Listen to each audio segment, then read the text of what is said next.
Thank you all for coming this morning. So I'm going to be doing a little presentation for my CE 300 class at Winona State University. It's an academic planning and career foundations class.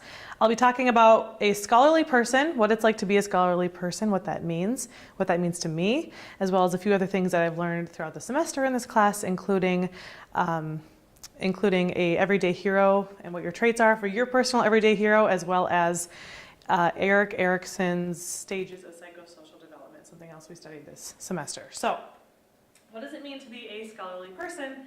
Basically, in my own terms, it's just somebody who is educated, who enjoys studying and learning new things, and has sort of mastered their craft, whatever that might be, whether that's in news or anything else. So to be a scholarly person, you have to really be driven, you have to be competitive, and you have to be able to really want to learn more. You have to have that yearning for learning, I guess. So you always want to continue, no matter how long you've been doing something, to continue to want to do better. So talking about a scholarly person, my everyday hero, especially in my profession as a TV news anchor, is Christiane Amanpour. She's a CNN foreign correspondent. She's been there for many years.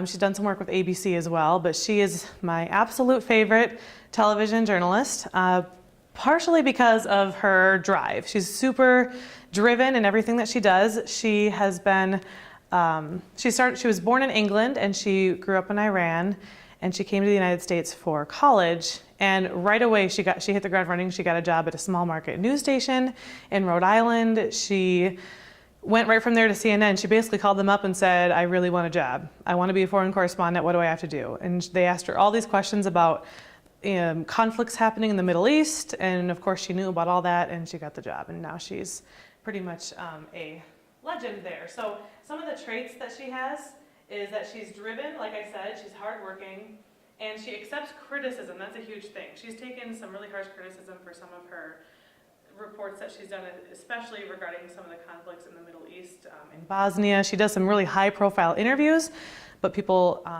like to criticize her for it, as it often happens in this, but she accepts that really well, and she is who she is, and she's going to keep working at it. Right now she's working in London at CNN International, as, again, continuing to be a foreign correspondent. So she's my everyday hero. This is my academic/professional plan. So I'm going to Winona State right now. I am majoring in individualized studies, and I'm minoring, exploring a minor in training and development, which I'm hoping can help me in any career field I choose, which hopefully will still be in the news/journalism field forever, because I love it. And speaking of which, professional plan, I am obviously working at ABC 6 News as a TV news anchor. I love TV news. It's my passion. I've been doing it for almost 8 years now. I'm hoping my future holds more of that, but I'm keeping my options open. You never know if you want to move to PR or what could happen next in this field. So here I am working at ABC 6, where I'm very, very happy, and will continue to be very, very happy until at least November 30th of 2017.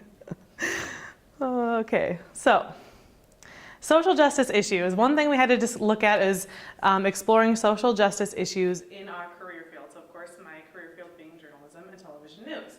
So there are two ways to look at that. We had to look at issues that we personally might face, whether that be discrimination or things that could happen to us in our career field, especially searching for jobs, as well as different ways we might handle social justice issues. So the only thing I could think of that could potentially discriminate against me as a female news anchor, if I ever were to look for a bigger market TV job, is if I get older.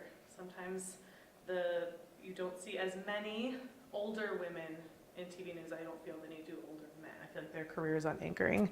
And anchoring lasts longer for whatever the reason may be. That's the only thing I could think of. And dealing with social issues professionally, we obviously have to report on social issues every single day. There's the Black Lives Matter movement, there's the refugee debate about Syrian refugees. So as a journalist, we always have to deal with those and not, be biased or show bias. We have to just present it as it is. So we deal with the issues kind of on a different way. So the impacts of being a scholarly person. If you are a scholarly person, it has an impact on your professional self as well as your family, your personal self. So for me, here's my family. It has an effect because you can have a better life for your family if you have more education, higher job, higher paying job. Setting a good example for my children. I want them to go to college. In particular, I want them to go to medical school. So if they see that I went to college, and even with raising them that I still continue my education, that they would maybe say that they want to do that as well. And professionally, obviously, it can make you more financially secure and lead to more opportunities. So this is Erik Erikson's stages of psychosocial development. I don't know if any of you have ever heard of that before, but his theory is that from birth through your whole rest of your life, you go through different stages. And he thinks that if you are successful in each stage, you're going to come out with a basic virtue of life. And that starts in infancy. And the basic virtue you can get from infancy is hope. And that's just from the way you're parented and the way that you are raised. And then goes through the rest of your life. So we had to identify where we believe we are personally on Erikson's stages of psychosocial development. And I believe I am right in here. I am in the intimacy versus isolation. I've sort of passed that. That's where it's usually that 18 to 30 range. You're settling into your career a little bit. The intimacy versus isolation means you're usually kind of looking for a partner or someone to spend your time with.